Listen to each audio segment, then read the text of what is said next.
Hello, everybody, and welcome to another edition of the Bengal Tiger Podcast. I'm Matthew Brune. Joining me once again is Shea Dixon. And Shea, it's Friday, October 25th, and we are a day away from a battle of the unbeatens in Kyle Field, College Station. The As SEC LSU, unbeatens. SEC unbeatens, which is important. But yeah, 6:30 tomorrow, ABC, LSU versus Texas A&M. How are we feeling? Everything's up. We have our injury report up on the site. We have predictions up on the site. Obviously, both my film studies. I mean, the Jarrett did a great story on the run game, or the A&M run game, I believe it was.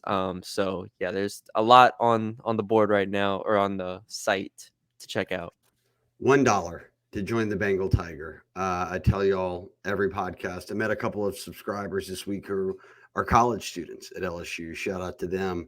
I even told them, I was like, y'all are paying members in college? And they're, of course, man, we love it. So all ages on the site. The board's a lot of fun.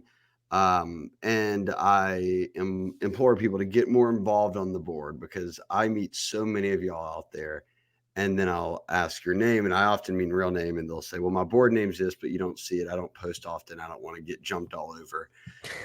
We'll handle them. We're gonna pal everybody who's jumping on folks, but post more. It's been fun. The board's been hopping.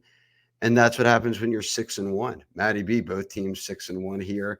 A top 15 showdown. LSU's 8. A&M is what, 15, 14? 14, I believe. As you noted, all of our staff predictions between Billy, both of us, Jarrett and Julie are up on the site. And I want to get started with this. We discussed it in the reaction pod, in the mailbag pod, but a week ago, Matty B, you went the opposite direction. You picked LSU to lose. They won in convincing fashion. I want to just start off with 3 words, and I've typed them into Urban Dictionary here to make sure that we've got the correct view of your headspace, really. And that's faking the funk, which is defined as to act with a false ethos surrounding oneself in an attempt to win the respect from a certain influential party. I will not give away our picks, but Matty B is the only one this week who picked LSU to win by double digits in Kyle Field. So Matty B, straight up, are you faking the funk right now? Are you trying to make up right now from what you did last week? I'm not. I'm not You trying to believe this? fake the funk. I do believe this. And I just like I believed last week, LSU was You believed in wrong. trouble. I believe they were in trouble. 2 weeks ago, I thought they were in trouble against Ole Miss, but I still picked LSU to win that game by 1 or 2, I think, and they ended up winning by 3. Yeah, it's been a interesting season. I thought they were in trouble against USC, but I still picked them to win by 3. I think that was. They ended up losing. So I'm on it this week. We're all in. I tried not to let my I don't want to say hatred, my bias against Texas A&M. And did you grow up not liking Texas? Was this Oh when you yeah. went to North Texas, or did San Antonio people just not like No, San A&M? Antonio people in general. So San Antonio is very close to Austin, and UTSA did not have a football team until about 11, 12 years ago. So I don't want to say most, a lot of San Antonio people are Texas fans, just by virtue of not having a team themselves. So, yeah, I grew up around a lot of Texas people, and then Texas A&M, obviously that rivalry was going. So I never liked A&M. Then I got to college and an age where you actually knew what was going on. Nope, nope, nope, nope. So Did North Texas ever play A&M in football in they did college? not. No, Basketball? no. They played Oklahoma. No, they Yeah, played a lot of no teams, but they didn't A&M. play A&M, I don't think. But yeah, You'll no, have to it's live it vicariously through LSU then each year. exactly. So let's Uh, just I, say, my dad, who is a big Texas fan. I'm not a Texas fan, but my dad is a Texas fan. He is rooting very, very heavily towards LSU this weekend. So we have a I lot can of imagine fans so. in Central Texas rooting for LSU. Well, I went on Texags radio this week. Dream of mine come true with Lucci and the gang. But I think it's clear that both these teams, Matty B, the fan bases, the media that cover them, everyone but the team, are kind of looking up and saying, wait, it's late October and the LSU A&M game is not an elimination game. It's a penultimate elimination game, the pre-elimination. But Yeah. these two would be sitting at the top of the SEC tied in the standings, which has no East or West this year. Just these two at the top.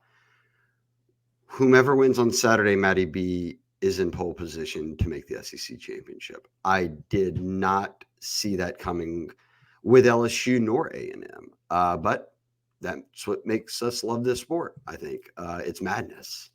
Yeah, I mean, going into the year, if you had the SEC title odds, I mean, it was clearly what Georgia, Texas, Bama, Tennessee, Ole Miss. Like that's just five, maybe even Missouri. Like that's 5 or 6 teams off the top of my head that you just rattle off before the season starts ahead of LSU. And I think LSU and Missouri were battling, somewhere for that 6th spot, depending on who you asked. But still, the point is LSU and A&M were thought to be middle of the pack, maybe pushing, upper middle of the pack range. And for these two to be undefeated, A&M 4-0, LSU 3-0, I think speaks to the coaching jobs that they have. The upgrade that A&M has made with Mike Elko, I think, is substantial. And then LSU, clearly with Brian Kelly, one of the best coaches in the country.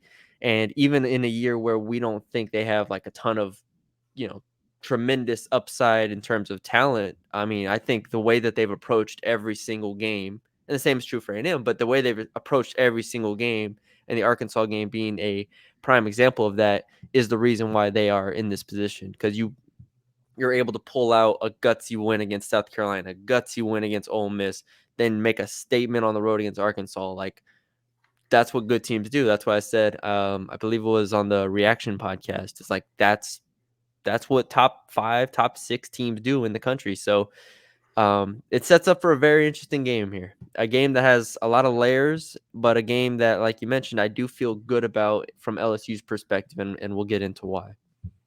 Yeah, look, and then on the flip side of this, A&M began the season with that loss to Notre Dame, which had Notre Dame not gone out and lost an inexplicable game, what is it, Northern Northern Illinois, Illinois. Yeah. that would look a lot better on their loss column. But they bounced back just as LSU have not lost a game since. They crushed McNeese the following week. They went down to Florida and won by double digits. They came back home and were playing without Wegman at the time. They ended up beating Bowling Green, but by less than a touchdown. Beat Arkansas at home. Well, not at home. I guess it was a neutral game, but got the win in that one by 4 points. Absolutely smashed Missouri 41-10. Then they go up to Starkville. They won by 10. It was close in spots, but A&M is a better football team than Mississippi State, and they won the game. So here we sit, 2 top 15 teams. One thing I will say, Matty B, before we dive in and roll right through everything is I think the line opened at like -2.5 or -3, something like that. And it's down to 1. So it has moved into LSU's favor. LSU is still not favored, but as it gets closer to almost a pick 'em, good news on LSU side, I would say, as more bets come in. Yeah. Real quickly before we start, do you want to jump to injury report, or do you want to kind of cover that? Well, as we talk yeah, and about we can it, cover it as or- we go. The only notable thing, Chase Bisonis, A&M's arguably their best O-lineman, got hurt at State. He's out, so that is notable. He's their starting left guard. For LSU, Brian Kelly comes out and says Chris Hilton, who has not played yet this year, practiced in full on Thursday. He was listed still as questionable, but it sounds like this might be the closest to a return, a debut this season for wide receiver Chris Hilton.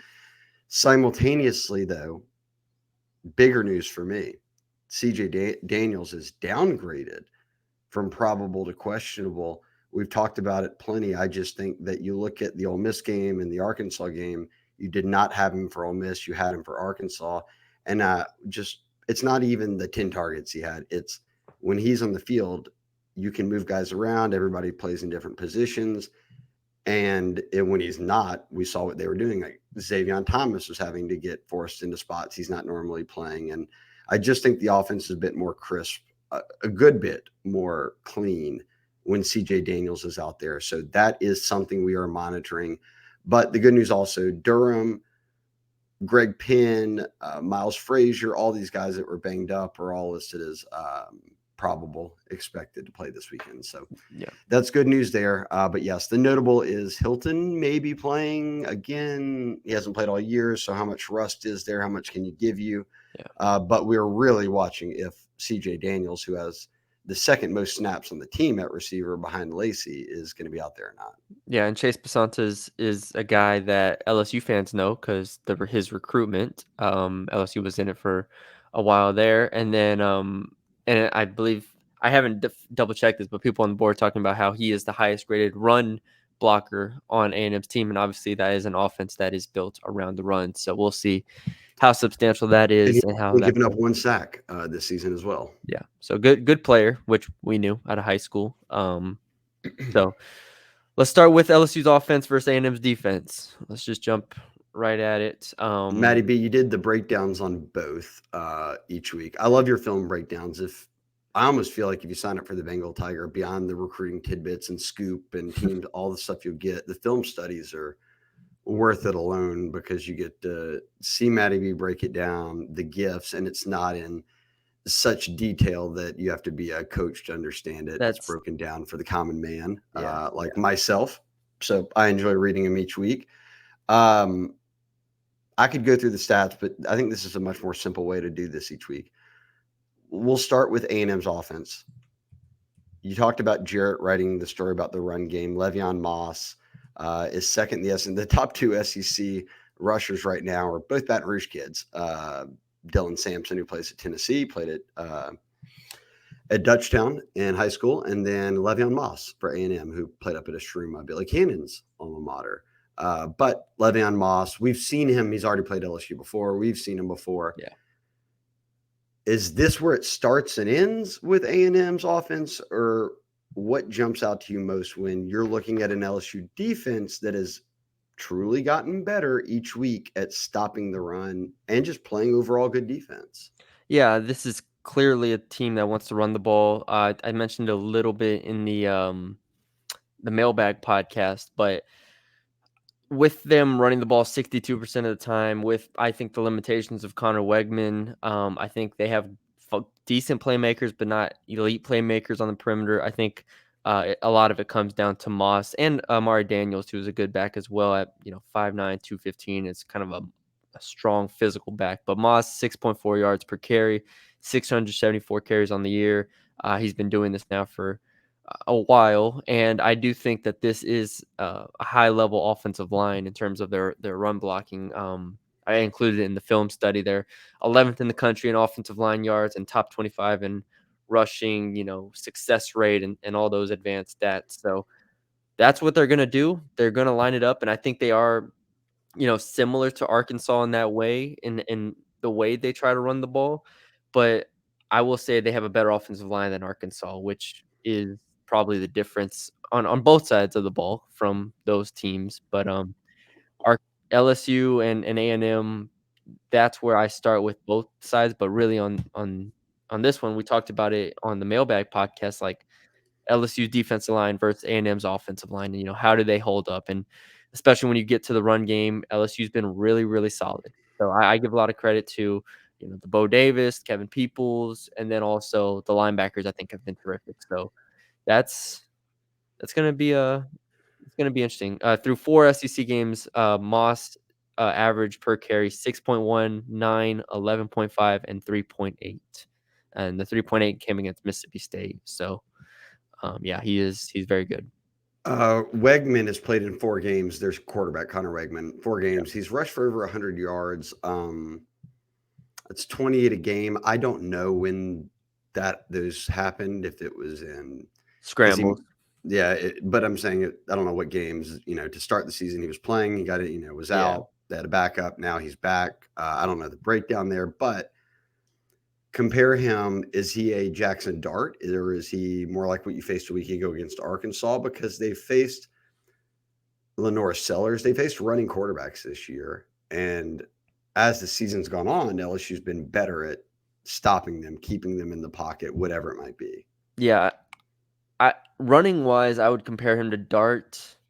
Um, Passing wise, I've soured on him significantly from where I was going into the season. No, Where I A&M thought, fans have done the same. They've yeah, been up and down on him. yeah. I mean, going into the season, clearly he was hurt last year, so it was a small sample size. But the first year and a half, I thought he showed some real flashes. I expected him to put it together.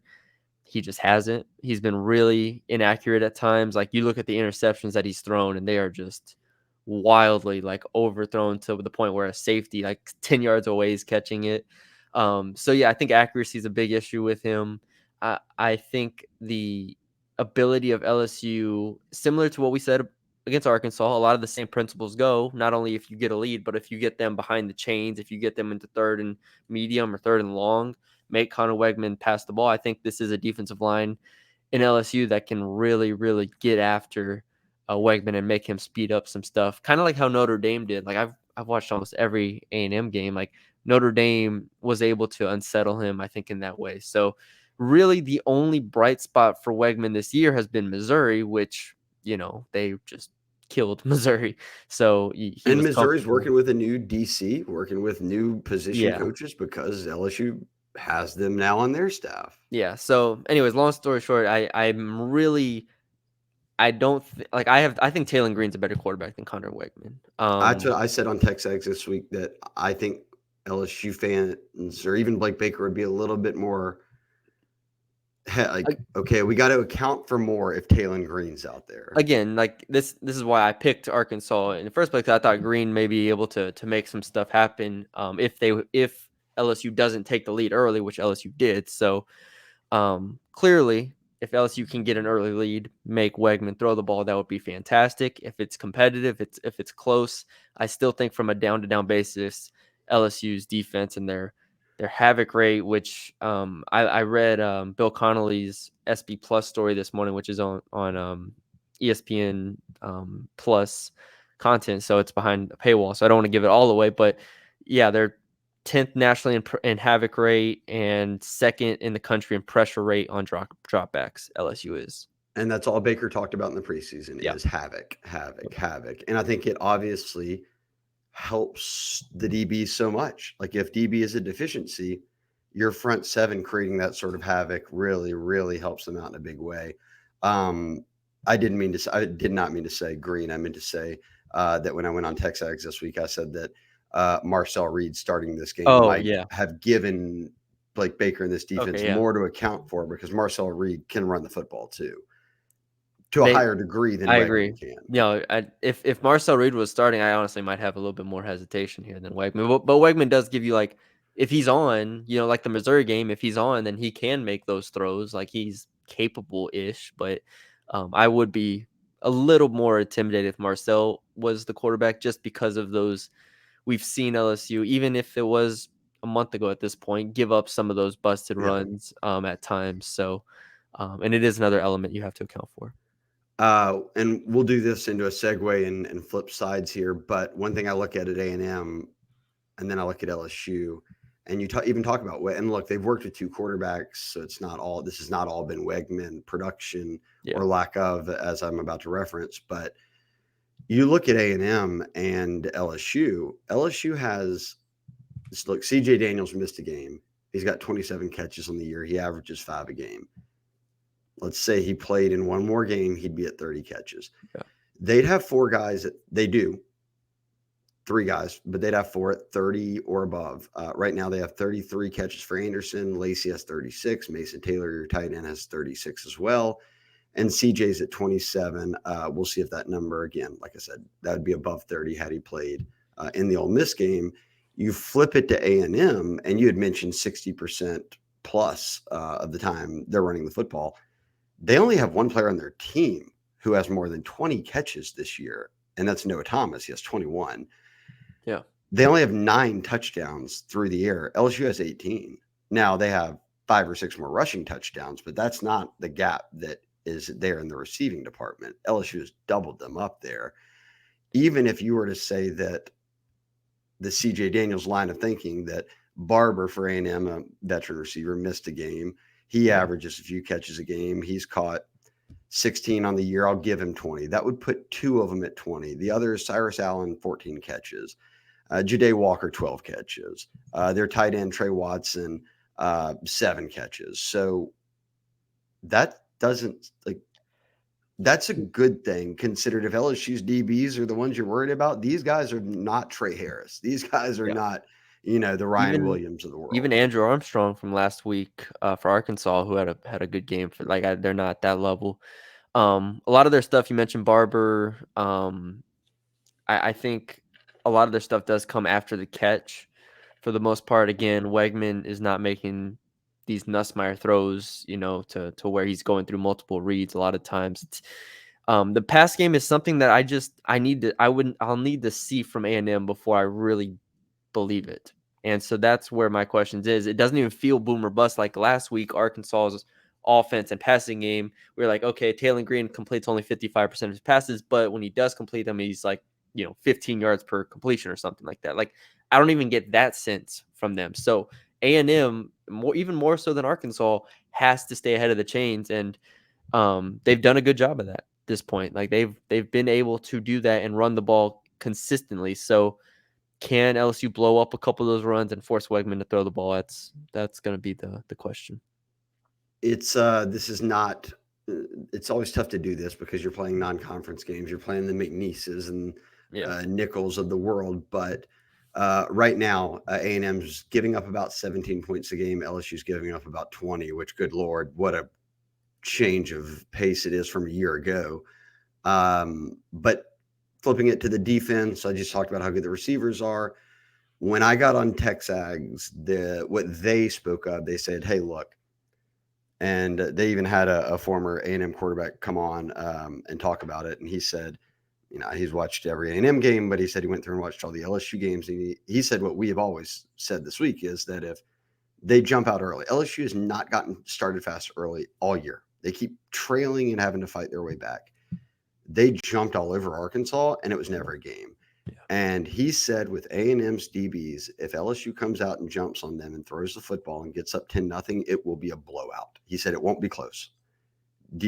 When you look at A&M's defense, is that what you're seeing? The DBs are just the weakness. Yes, it's very similar. And Brian Kelly said this off the top of the week, I think on Monday. He was like, it's very similar to Ole Miss in a lot of ways. Like you have an elite front, like one of the best fronts in the country, flat out.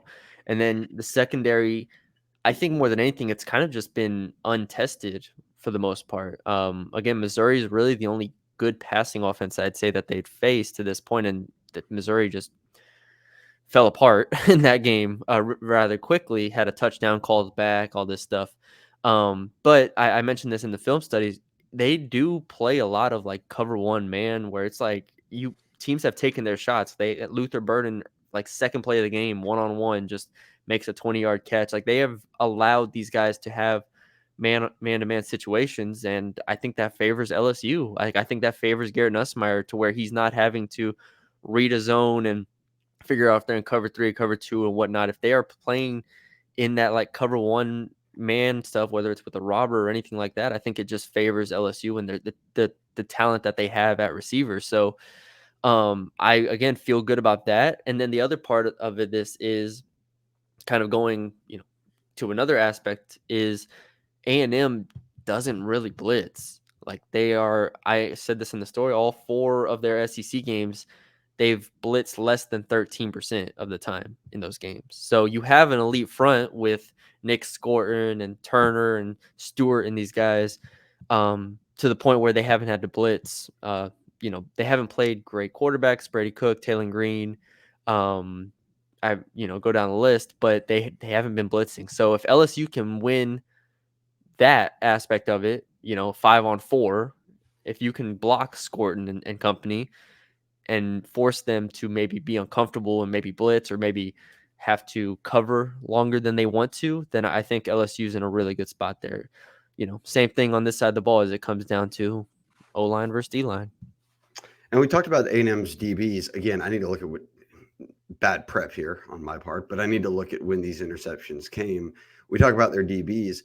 They've had 8 picks on the season. So that is a high number for this number of games. LSU 4 picks so far this Mhm. season, but LSU way outweighs them in the fumble department. They've forced a lot of them, but they've recovered 7 fumbles. A&M's recovered 2. So total, I guess, would be 10 turnovers for A&M and 11 for LSU. So right about the same. They just have done it in different ways. Mhm. That's an interesting stat to me, though, that A&M's got 8 picks, but everyone on the A&M side views their DBs as the weakness of the defense.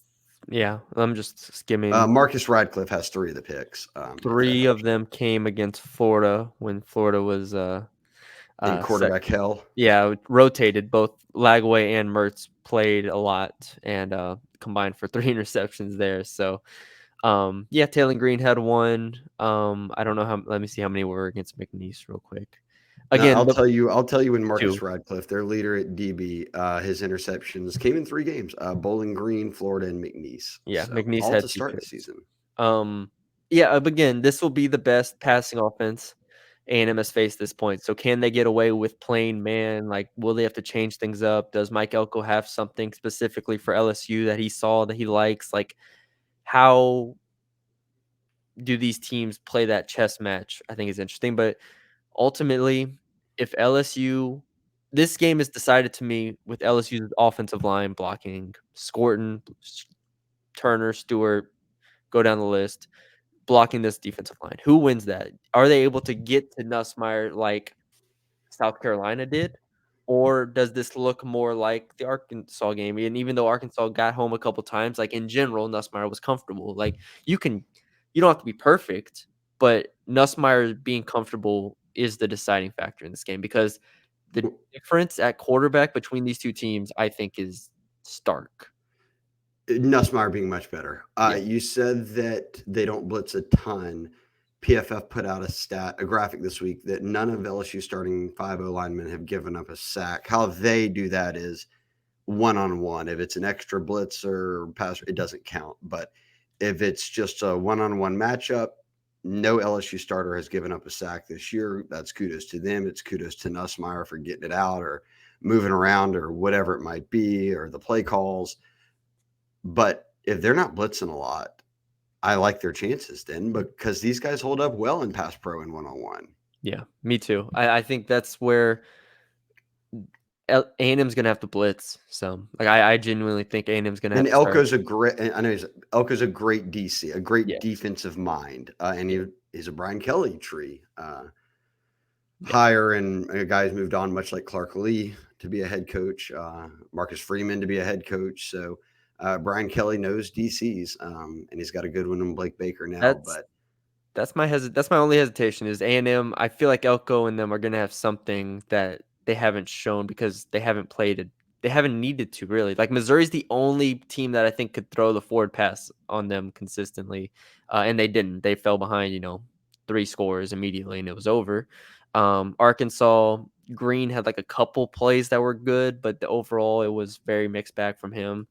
I'm just interested to see if they stay in what they've been doing or if they change it up. Do they blitz more? Do they play zone? Like I don't know the answer. Nobody knows the answer. If LSU knew the answer, then there would be not a conversation going into it. I'm curious this week how much Brian Kelly watched of A&M's film and said those are Mike Elko tendencies, or That's if true. He Elko, knows it. or if Elko's just having to deal with a new team and it's like kind of unpredictable and he's not settled into what he really wants to do yet. Because you could flip it and say the same. Well, Elko knows Kelly, but at the same time, this offense is much different than what the Notre Dame offenses over the years. But I wonder this week how much on film showed up where Kelly was like in Yeah. situational spots.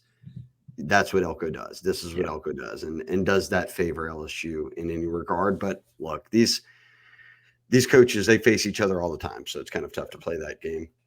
Do Let's get that. wait, Go one ahead. more thing. One more thing. Do you think like how confident are we that LSU is going to be able to run the ball on this front? Like, is it going to be like Ole Miss, or do you think it's more successful than Ole Miss? Because I could see it either way. I think Caden Durham could be the difference.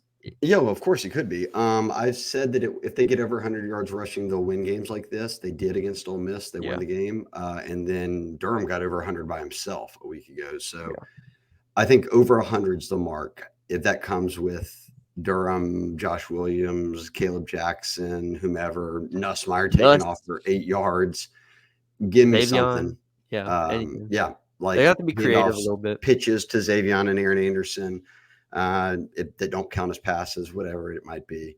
Yeah, But yes, over 100 yards. If they go over 100 yards rushing, I like that. Their chances, because I don't doubt what they can do throwing the football. I agree. Okay, every week it's game time. Our Friday ad read.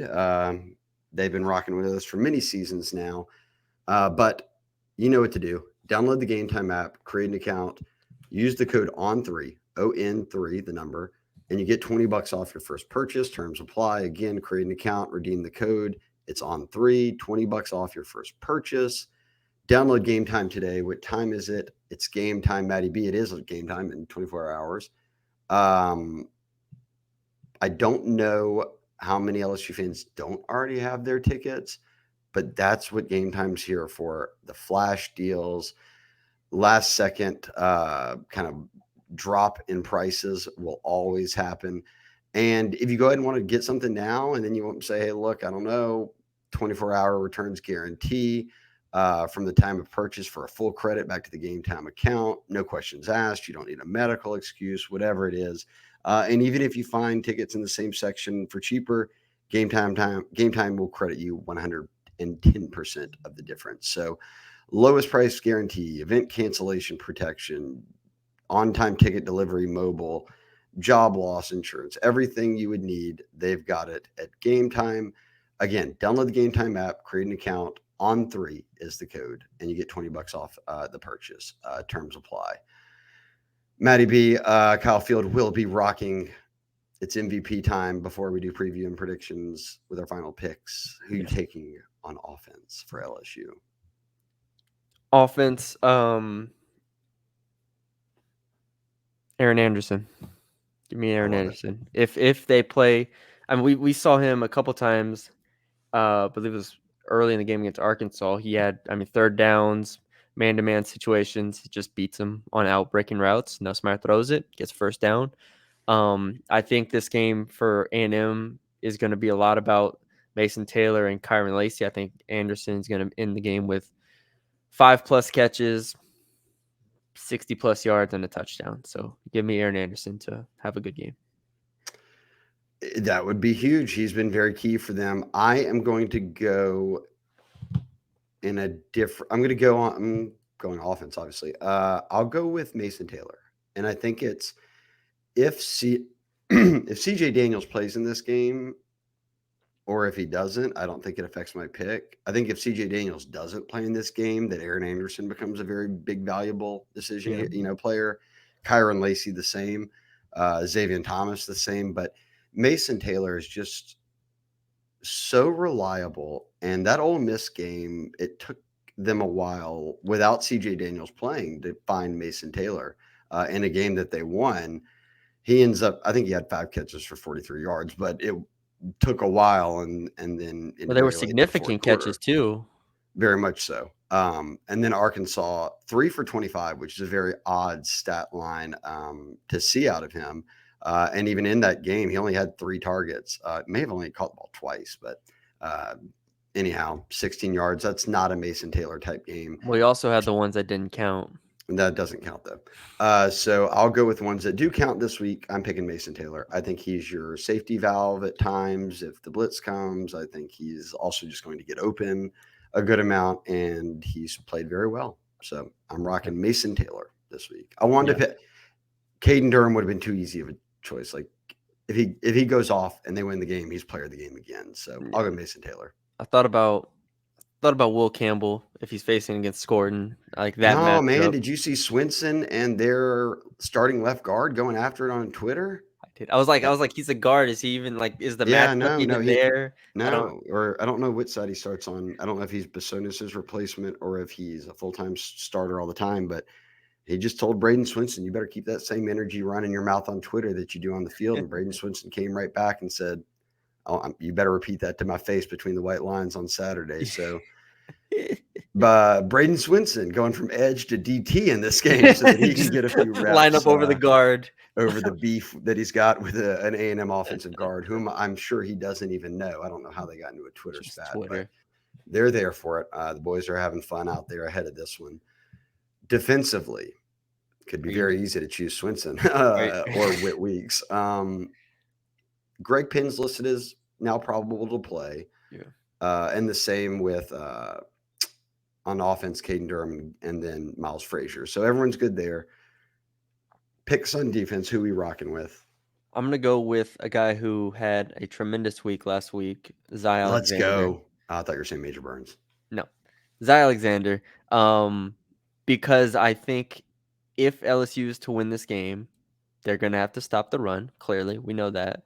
And there will be opportunities in coverage for Zy to cover a receiver Noah Thomas that is 6'6" and a very, very capable playmaker here. And in A&M's wins, they've been able to just kind of throw it up to him at times. It doesn't take a ton of accuracy, as we know, with 6'6" guys on the perimeter. So he is a guy who can also make things happen after the catch. Zy Alexander is a great tackler. I think that's the matchup. If he can take away Wegman's wide receiver one, I think this game is even easier for LSU to win potentially. Okay, this is going to shock people. Buckle up. What weeks? Whit Weeks. Yeah, The man is on fire, he is. Matty B. I cannot turn away right now No. and say, oh, I'm not picking him. It's too easy of a pick. That's not true. I could pick Swinson. I could pick Penn. I could pick Zy. I could pick Sage Ryan, who played really well last week and would be tested a lot here. Mm-hmm. I could pick Savion Jones.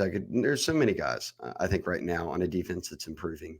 But I will choose the man who has improved the most after the absence of Harold Perkins. That is Whit Weeks. What else can we say? He's on fire right now. Nobody, Incredible. until someone can show me that they stop him and they corral him, he's a man on a mission, and he can cover, he can blitz, he can do it all. And I think he's looking to get after Wegman, and I think he could really help out too, obviously, alongside Penn, stopping Le'Veon Moss. So I leaned Penn. I went Penn, I think, last week. I'm going Whit Weeks. Yeah, Whit Weeks is. The turn He's up been is awesome. He's been awesome. the turn up tour is continuing, and I'm not stopping it yet. So I'm picking Whit Weeks. You know what? Ooh, Whit Weeks. Wanted to pick Damian Ramos though. This could be a Damian Ramos game. He This had could be 4 a field field goal goals game. last week and multiple extra points in a Yeah. blowout win. They might. This is, I think for both teams, but neither offense is actually. Let me not speak because I haven't double checked these stats. But I think in general, both defenses are better in the red zone than the opposing offense. So yeah, it could be another field goal game. So The thing I love most about our breakdowns of the preview and prediction pods is the honesty when we say we did not research what we're it's like about to we say. do a ton of research throughout the week, but if And we then didn't everything research we it, talk about on here, I don't know for sure. but So if we did not research it, I will not come on here and lie to you. So I think I saw something about I'm that. going to be real honest with you guys. I've not watched any college football this year, but here's my take.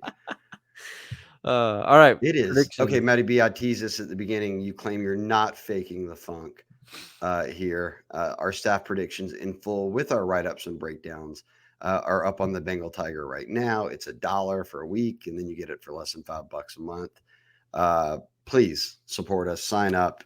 You get all this great content. You get to see why Matty B claims he's not faking the funk with his breakdown of this game in written form. But Matty B, you're going with 34-24. Talk to me. 34-24 LSU. I think Over smash, spread smashed. what's the total? I think it's I 55 maybe. is it somewhere around there? I Anyways, don't know. yeah. Lean over. But yeah, LSU. The only concern I have is again this being at Kyle Field and in College Station, where they're going to have an awesome crowd and an environment that could elicit some mistakes from LSU, whether that's procedural or whether that's during the game. I don't know, but clearly LSU has figured something out defensively. Like that is safe to say, and I think the last two games are far more about Blake Baker seeing something and understanding what works for this defense more so than it just being, Taylor Green struggled or Dart struggled or anything like that. I think LSU has legitimately figured out how to be a top whatever defense in the SEC, like 6-5, whatever. And A&M, to this point, offensively, I just don't trust it to continuously keep pace with LSU and what I think Garrett Nussmeier is going to do. I think Garrett Nussmeier's learned from the last 2 games. I think he's learned from this season. I think this has the chance to be a culmination of all of that. I think the advantage that they have at skill positions with tight end and receiver compared to this A&M secondary is significant. And from what I saw in A&M's, film throughout the season, I think there's a real chance Nussmeier comes out and has his best game of the year, one of his better games of the season. So, with that being the case, and with my questions of Connor Wegman, Wegman's gonna have to prove it to me before I even think about taking Texas A&M in this game. So, LSU, whether they get off to a great start or not, I honestly think they're okay. Like, I think as long as they don't fall behind, what was the score against South Carolina? 17-0. As long as you don't fall behind Yeah, 17-0, if it's 10-7 in the second quarter and you're back and forth competitive like an Ole Miss game, they're fine. But I just think LSU in the end has too much talent on the outside and too much, honestly, with the way Zai and company have been playing. I think that they match up really well with this A&M team. So if they're locked in, which they've been all year, if they're ready for the environment, if they are ready for the stakes of this game, I think LSU is the better team and will win. LSU. I think LSU is the better team. But you're at Kyle Field at night. Yeah. This is one of the biggest, if not the biggest, game for A&M since joining the SEC in terms of an SEC championship race, a playoff race, all Yeah. of that. So it will be rocking. As I said a week ago, if you jump out to a lead and you can silence the crowd and you can stay in control, I like your score. Yeah. I may be underselling this a bit. Obviously, I've got 27-26. I have LSU winning. LSU only punted once a week ago. They continue to put up numbers. I don't know why I threw a number under 30 on there. It may just be one of those games where you have long possessions that draw out. Yeah. I mean, LSU's Um, been a long possession team. so I'm giving them a 1-point win, but I could very much see, again, as I said a week ago, that if they jump on them early and get the crowd quiet enough to where there's not those chances where A&M gets back into it. Now all of a sudden it's tight again. Like LSU was 16-10 was the tightest it got, and then Weeks had the batted down pass, pick, nearly score. They score on the next play, and it's over with. From there, the crowd's done, everyone's done. Third quarter, you've put it away. It's on ice.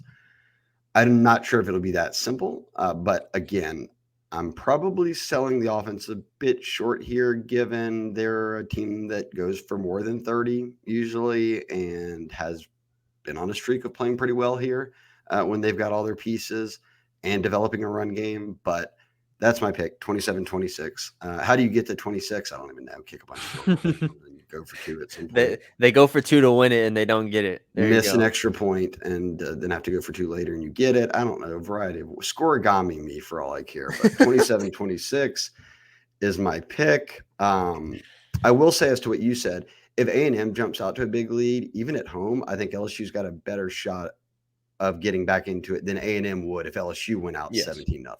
For sure. For sure. It wouldn't be new terrain for LSU, let's just say, if they fell behind. No, last week they were probably looking up at 10-0, like, whoa, shit, like wait a minute. And then what's they get the happening here? fumble. And then they get the fumble, like, okay, hold on. And then they kick a field goal. So That's why they kicked all the field goals. they're like, Because they no, were just like, this this can't is be too this much. easy. And then Arkansas just kept giving them the ball. And Whit Weeks said, no, yes, this game's over. Before we get out of here, let's just say that scoring more touchdowns and field goals helps. That's something that they've obviously talked a lot about this week. And let's chill on the false starts and everything else. I know DJ Chester had some at center. He's your first-year starter there. It's loud on the road. I get it. But you were illegal formationing it. You were false starting with Emory Jones. I mean, there are a lot of things here that you hope do not pop up again because Matty B, it's very tough to win. You stack up the penalties like that and you still won 30, by 34-10. You can't push that luck further, just as you couldn't push the luck of, we can go down by 10 every game and come back and win. It'll be fine. Yeah. eventually that luck's going to run out. So that's one thing I'm watching. They need to, in a very loud environment, make sure that they're kind of locked in on, hey, there will be some false starts. We don't need 5 or 6 of them. Yeah, keep the procedural penalties to a minimum. I'm sure that's been a point of emphasis. I know they've been blaring music and blaring sound all practice. So Oh, I guarantee Brad Davis didn't let it go unnoticed. no. From the time we get to watch watching Brad Davis in preseason camp makes me fear for playing for him. I can only imagine what happens in film study and the actual game weeks after you have a bad one.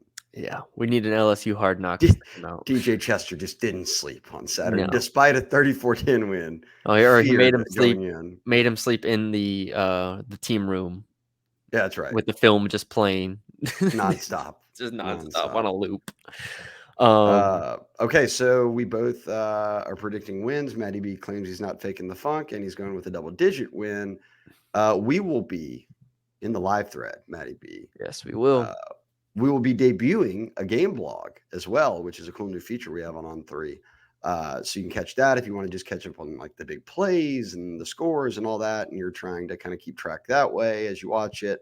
We'll have it all on the Bengal Tiger for just $1. Matty B, take us home before everyone heads out, or you might be on the way right now to College Station. Yeah, subscribe to the Bengal Tiger On3 if you have not already. Subscribe to our YouTube channel. If you're listening to this on the audio side, just come over and click subscribe, and we really appreciate it. I think we are close to 7K, somewhere around there. So yeah, thank you all for y'all's support. Leave us a like, comment, share, subscribe. Again, all the content is up on the site and everything you could ever want as an LSU fan. So check us out over there. And yeah, we'll be back after the game to recap it all and hopefully talk about an LSU win. So until then, for Shea Dixon, I'm Matthew Brune. We will talk to y'all later.